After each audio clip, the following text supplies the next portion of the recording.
reacting and overreacting to everything that happened on Sunday afternoon. Get the full Sunday breakdown from Andy Benoit and Gary Gramling on the MMQB 10 Things podcast.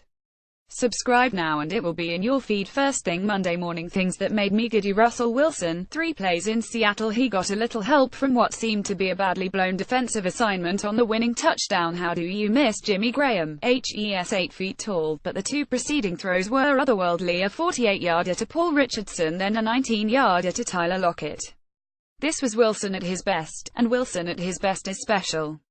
Deshaun Watson toasts Earl Thomas. Earl Thomas toasts Watson. This game was a ton of fun, right from the start.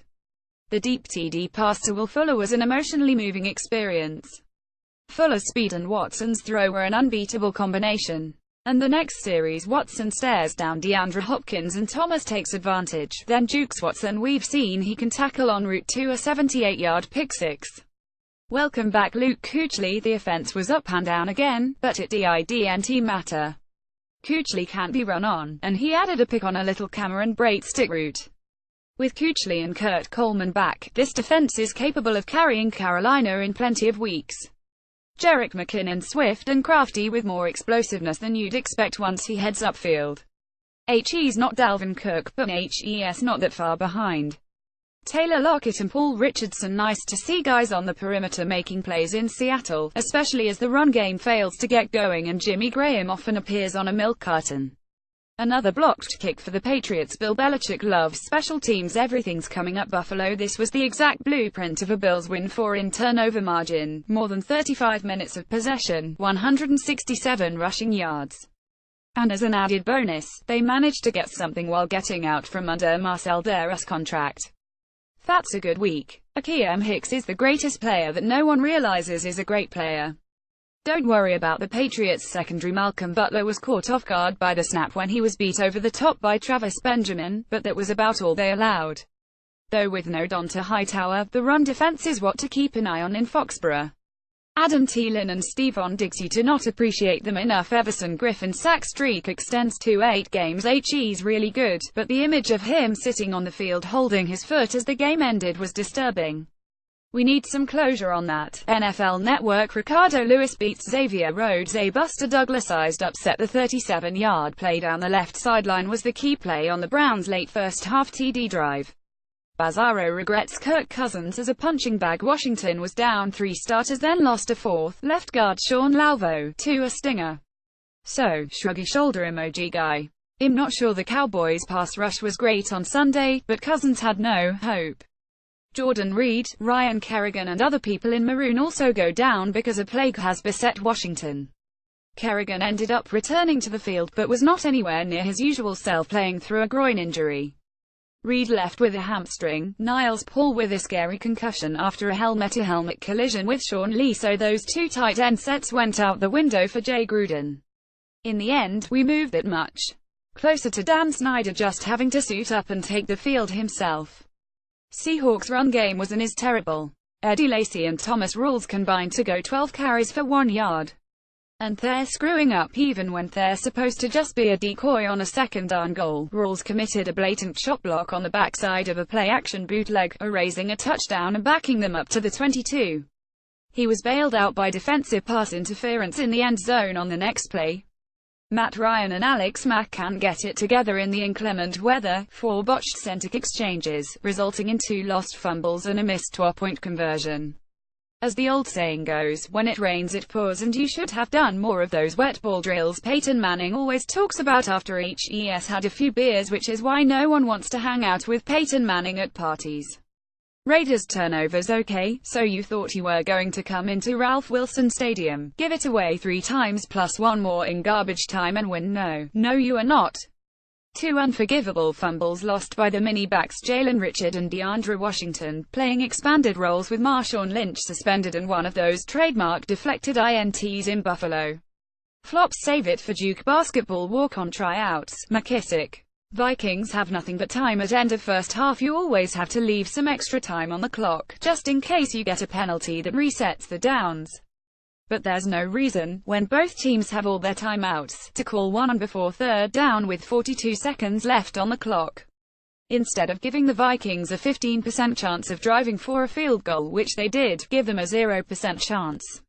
Though I suppose this is just how 08 teams roll. Missing Dan Bailey, Mike Nugent's first attempt as a Cowboy is a miss from 49.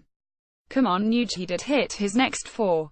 Eagles sans Jason Peters. Things got a bit hairy for Carson Wentz. At a glance, the pressure was coming from across the line, not just at Halapau Vati Vaitai. It didn't make a big difference against an overmatched 49ers team, but jangled nerves of Eagles fans were not soothed. Isaiah Crowell and ball security. The Browns enter the second half with a lead for the first time all season, so to start the second half's opening drive they just need to, or, crap. More muffed punts. Bryce Treggs in London, Jeremy Curley in East Rutherford. It's a league-wide epidemic. Tyron Smith and flags 3 of them on Sunday, 2 holds and a false start. A weird day for the best offensive lineman in football. Mike Rem is concussed for Vikings fans. Flashbacks to 2016 when Rashad Hill came in at right tackle and had his butt handed to him early.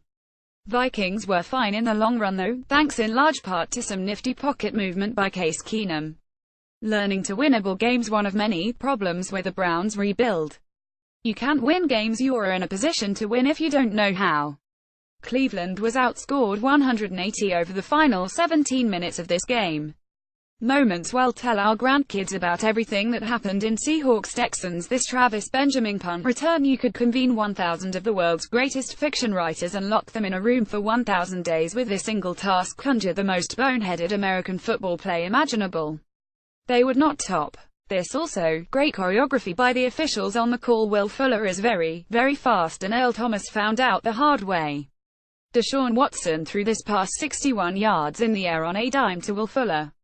So, about his deep ball accuracy, pic.twitter.com Kua 7 GMBZ, Jason McIntyre at Jason Ride McIntyre. October 29, 2017. Carlos Dunlap saves Sin City. This would have been a disaster for Marvin Lewis' squad, as they looked thoroughly unprepared on both sides of the ball. How you can have a 67-yard screen pass and still not cross the 300-yard threshold against what is basically the Colts' practice squad is upsetting to say the least. But then Dunlap comes along and makes a play that saves everyone's collective orange butts. PICKSIX at Carlos Dunlap with a tip, catch, and the touchdown. Indian Bengals 50. Pic.twitter.com Jap 5 Chained Cincinnati Bengals at Bengals. October 29, 2017. Deshaun Watson Spinorama awesome and classy. I assume it was in homage to recently unretired pass rusher Dwight Freeney, making his season debut in Seattle. Zach Miller TD catch. Sometimes in this column, I write something like "you might not want to look at this dude's psyche lol totally radical" or something along those lines. But really, I strongly urge you to avoid replays of the Miller TD catch. A beautiful throw by Mitchell Trubisky. Miller hauled it in with one hand and, upon landing, snapped his leg. And it was a TD. I can't for the life of me figure out how it was overturned. Apparently the ruling was he didn't complete the catch because after turning over he set the ball down before reaching for his knee. Go DeAndre Hopkins go. Great new kids show. DeAndre Hopkins roasted the Legion of Boom on this 72-yard TD. Pic.twitter.com Freed 1 VNM, CBS Sports at CBS Sports. October 29, 2017. Malcolm Butler races Melvin Gordon. Supposedly Butler ran a 4.6 at his pro day, while Gordon ran a 4.52 at the combine. But here, Butler ran the 40 as fast as Gordon ran the 35. But Gordon because he had to do a lot more running before the straightaway, and because he scored the touchdown. A very Alshon Jeffrey Christmas catch. A very Alshon Jeffrey catch. Get off me. At the world off. AJ, probably. Touchdown. At Eagles fly Pic.twitter.com Mecca 3i.